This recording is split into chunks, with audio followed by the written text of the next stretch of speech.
திருப்பரங்குன்றத்தை தொடர்ந்து திண்டுக்கல் மலைக்கோட்டையில் அபிராமி அம்மன் சிலையை வைக்க கோரி போராட்டம். திருப்பரங்குன்றம் சர்ச்சை இன்னமும் ஓயாத நிலையில் திண்டுக்கல் மலைக்கோட்டையில் அபிராமி அம்மன் சிலையை பிரதிஷ்டை செய்ய வலியுறுத்தி இன்று போராட்டம் நடத்தப்போவதாக இந்து முன்னணி அறிவித்துள்ளது.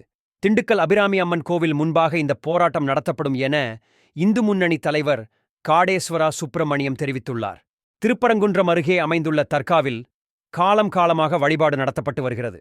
அண்மையில் திடீரென இந்துத்துவா அமைப்புகள் மிகப்பெரும் சர்ச்சையை உருவாக்கியதால் பதற்றம் ஏற்பட்டது. இந்த விவகாரத்தில் உச்சநீதிமன்றமும் தலையிட்டு கடுமையான கண்டனங்களை தெரிவித்துள்ளது.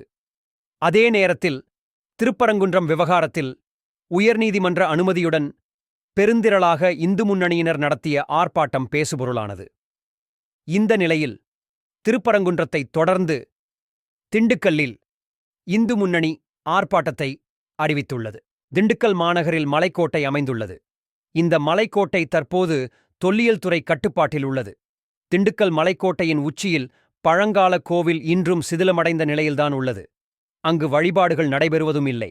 அதே நேரத்தில் திண்டுக்கல் மலைக்கோட்டையில் அபிராமி அம்மன் சுவாமியை பிரதிஷ்டை செய்ய வேண்டும் என்பது நீண்டகால கோரிக்கை. இதற்காக பல்வேறு போராட்டங்கள் ஏற்கனவே நடத்தப்பட்டும் இருக்கின்றன. இந்த நிலையில் திண்டுக்கல் மலைக்கோட்டையில் அபிராமி அம்மன் சிலையை பிரதிஷ்டை செய்ய வலியுறுத்தி இன்று போராட்டம் நடத்தப்படும் என இந்து முன்னணியின் மாநிலத் தலைவர் காடேஸ்வரா சுப்பிரமணியம் அறிவித்துள்ளார்.